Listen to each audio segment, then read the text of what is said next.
Once upon a time there was a little boy called Silly Billy. It was a breezy Saturday morning, and Silly Billy was on a very important mission to find the missing red sock that had mysteriously vanished from the washing line. He tiptoed past Sulky the cat, who was curled up on the garden bench looking thoroughly unimpressed, and peered behind the flower pots. "Sock hunting is serious business," Billy whispered, binoculars around his neck and a biscuit in his hand. But instead of a sock, he spotted something fluttering near the compost bin, a bright yellow flyer pinned to a wooden stake. Billy tugged it free and read aloud, "Up, up, and away. Come to the village balloon festival this Sunday. Hot air balloons, flapjacks, and flying fun." His eyes widened. A balloon festival? With real flying balloons? Just then, Grandad shuffled out of the shed, slippers squeaking and a mug of tea in hand. "Ah, the balloon festival," he said, peering over his glasses. "Used to be the highlight of the summer. I once saw a balloon shaped like a giant teapot." Billy giggled. "Did it pour clouds instead of tea?" Grandad chuckled. "Only when it rained." They sat together on the garden bench, Sulky still pretending not to care. Grandad pulled out his pocket notebook and sketched a balloon with string and jam jars dangling underneath. "I always thought I'd build one myself," he mused. "But I never quite figured out how to keep the biscuits from crumbling mid-flight." Billy's mind whirred with ideas. "Maybe I could go up in one. I'd see the whole village from the sky, even the top of the bakery." Grandad smiled. "You'd need a good pair of socks for that adventure." Billy looked down at his feet, one blue sock, one barefoot. "I'll find it," he said firmly. "Can't go ballooning with cold toes." As the breeze rustled the trees and the flyer danced in Billy's hand, the garden felt full of possibility. The sky above was wide and blue, and somewhere in it, balloons were waiting. Tomorrow, Billy decided, would be the start of something wonderful. Sunday morning arrived with a golden glow and the smell of toast drifting through the house. Silly Billy leapt out of bed, one sock already on and the other still missing. "Balloon day," he shouted, startling Sulky the cat, who promptly knocked over a laundry basket and disappeared under the sofa. Downstairs, Mum was flipping flapjacks with one hand and tying her hair into a messy bun with the other. "Billy, have you brushed your teeth?" she called, as he zoomed past with his explorer kit, a small rucksack stuffed with binoculars, a biscuit tin, a notebook, and a pencil with bite marks. "I brushed them yesterday," Billy replied, grinning cheekily. Dad was in the hallway, wrestling with a stubborn shoelace and muttering about how socks always vanish on festival days. "Check under the sofa," he said, just as Sulky reappeared with a red sock dangling from his mouth. "Sulky found it." Billy cheered, grabbing the sock and giving the cat a grateful pat. Sulky looked unimpressed, as usual, and retreated to the windowsill to sulk in peace. Gran arrived with a tin of lemon drizzle cake and a knitted hat shaped like a balloon. "For luck," she said, plopping it on Billy's head. "And warmth. Balloon festivals can be breezy." Grandad followed with his trusty magnifying glass and a thermos of tea. "We mustn't forget the essentials," he said solemnly. "Tea, cake, and curiosity." The family gathered in the hallway, a cheerful jumble of cardigans, scarves, and excitement. Mum handed out flapjacks wrapped in napkins, Dad checked the weather with a squint at the sky, and Billy scribbled "Balloon Day" in big letters across his notebook. "Ready?" Mum asked. "Ready." Billy beamed. They stepped outside into the crisp morning air, the village already buzzing with festival energy. Bunting fluttered from lampposts, and the scent of cinnamon and fresh grass filled the breeze. Billy held Grandad's hand as they walked, bouncing with every step. "Do you think I'll see the bakery from the sky?" "Maybe even the post office," Grandad replied. "And if you're lucky, a sheep or two." Billy giggled. "I'll wave to them." As they turned the corner toward the village green, Billy's heart thumped with excitement. Today wasn't just Balloon Day, it was Adventure Day. And he was ready. The village green was a patchwork of color and excitement. Bunting zigzagged between trees, stalls brimmed with flapjacks and lemonade, and children darted about with balloon animals and sticky fingers. Silly Billy stood at the edge, eyes wide, mouth open in a perfect O. Look at all the balloons, he gasped. Above the crowd, hot air balloons bobbed gently, tethered to the ground like sleepy giants. One was shaped like a strawberry, another like a giant duck wearing a hat. The biggest of all was a classic patchwork balloon with red, blue, and yellow panels that shimmered in the sun. That one looks like a giant beach ball. Billy pointed. Dad chuckled. I feel like a very small sandcastle. Mum handed Billy a flapjack. Fuel for explorers, she said, brushing crumbs from his dungarees. Gran and Grandad wandered off toward the jam stall, debating whether gooseberry counted as adventurous. Sulky the cat had been left at home, much to his relief. Billy tugged on Dad's sleeve. Can we go closer? They made their way through the crowd, past a brass band playing Up, Up and Away, and a stall selling knitted balloon hats. At the center of the green stood a tall man with a twirly mustache and a waistcoat covered in tiny balloon prints. Hello there, he boomed. I'm Mr. Tiddle, balloon pilot and flapjack enthusiast. Billy's eyes sparkled. You fly balloons? Indeed I do, Mr. Tiddle said proudly. This one here's called the Bumble. She's flown over hills, rivers, and once, a herd of very surprised cows. Billy giggled. How do balloons fly? Mr. Tiddle knelt beside him. Hot air, he explained. We heat the air inside the balloon, and because warm air rises, up we go. Like bubbles in a bath. Billy nodded seriously. So it's like a flying bath bubble. Exactly. Mr. Tiddle winked. But with fewer rubber ducks. Billy scribbled notes in his Explorer notebook. Balloon equals warm bubble. Pilot equals mustache man. Cows equals surprised. As the band played and the balloon swayed, Billy felt a fizz of excitement in his tummy. He imagined floating above the rooftops, waving to Sulky, and spotting Grandad's shed from the sky. Mr. Tiddle stood and tipped his hat. There's a raffle later, he said. Winner gets a ride in the Bumble. Billy's heart skipped.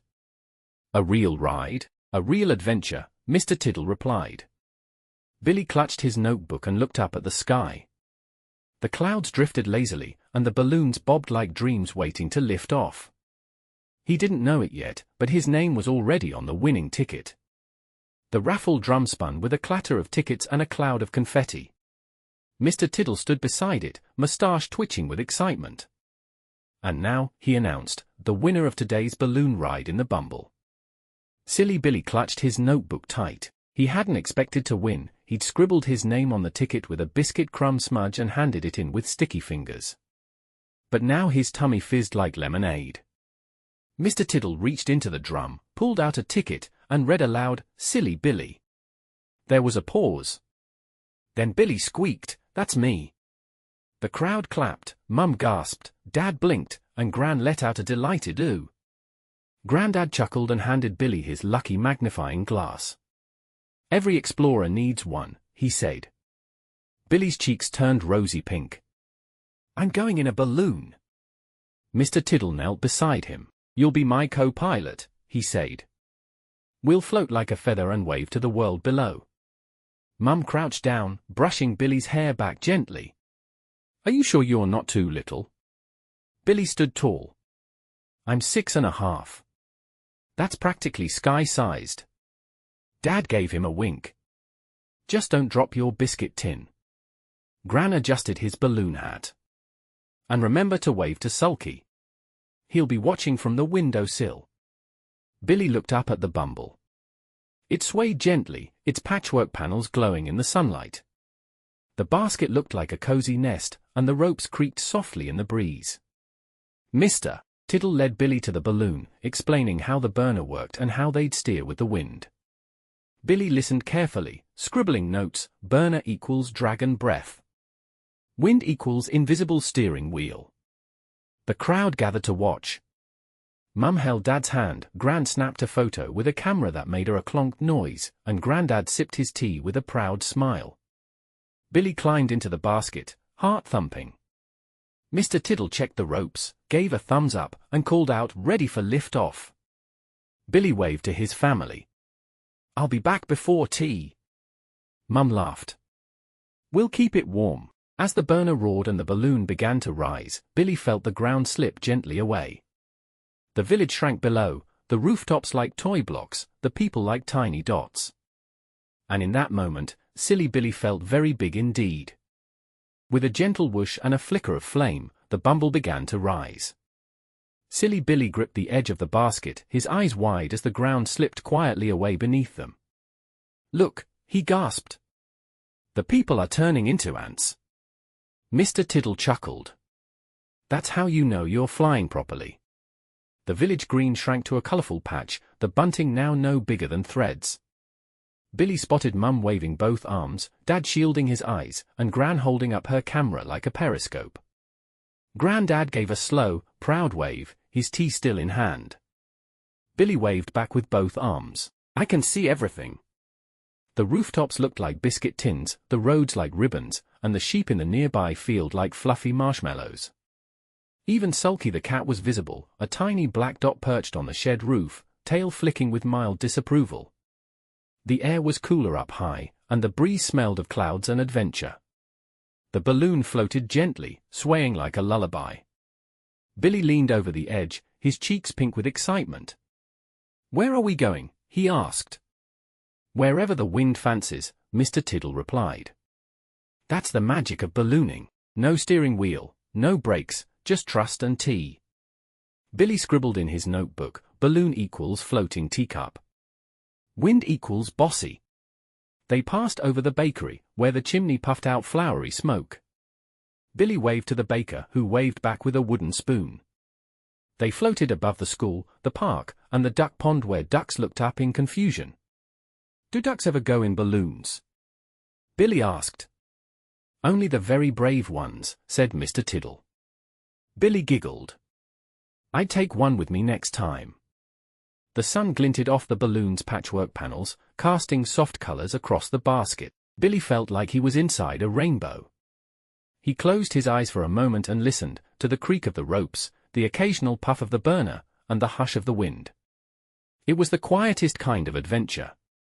He opened his eyes and gasped. "I can see the whole world." Mr. Tiddle smiled. "And it's waving back." Billy stood tall in the basket, arms out like wings. He wasn't just Silly Billy anymore, he was Sky Captain Billy, explorer of the clouds, waver of the world. And the sky, it seemed, was just the beginning. High above the village, the Bumble drifted like a sleepy bubble. Silly Billy leaned over the basket's edge, his cheeks rosy and his eyes full of sky. "Look," he cried. "That cloud looks like a dragon." Mr. Tiddle squinted. "A rather polite one, I'd say. See how it's bowing." Billy giggled. "And that one's a sheep wearing a crown."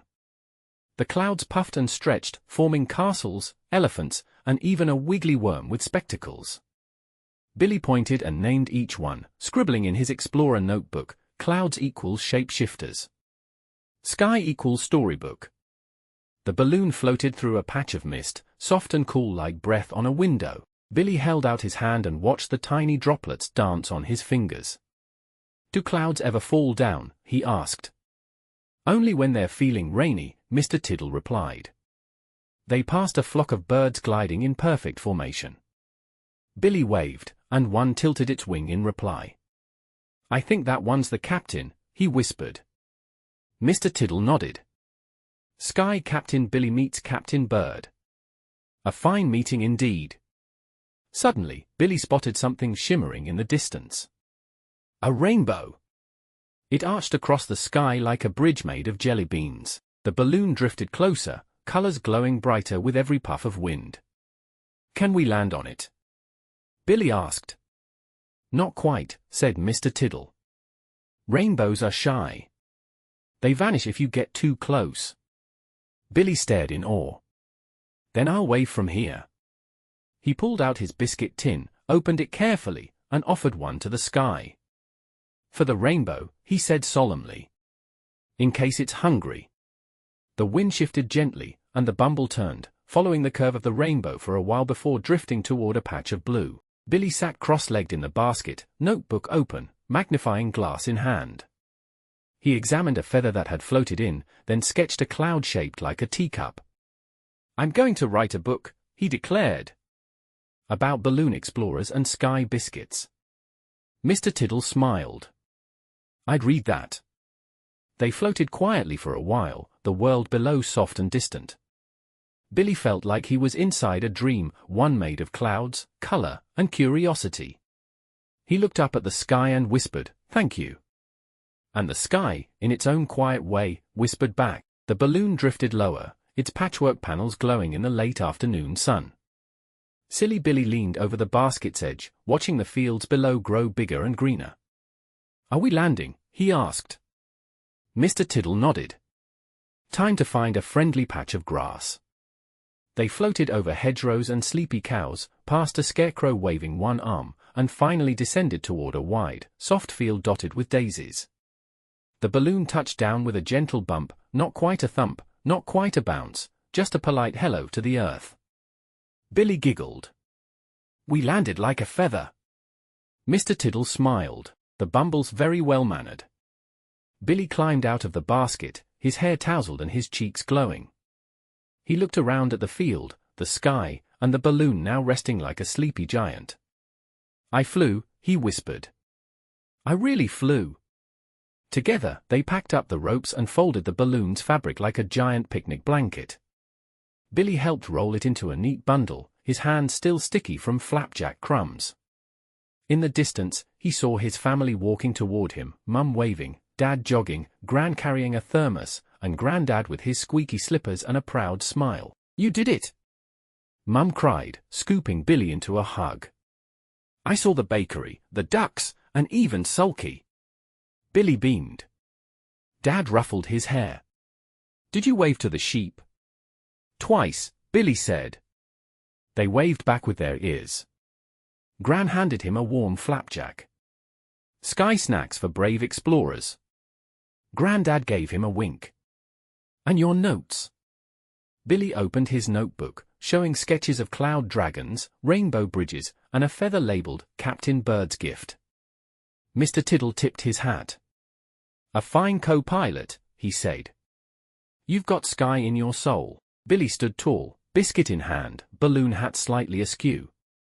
"I want to fly again," he said. "Maybe next time with a duck."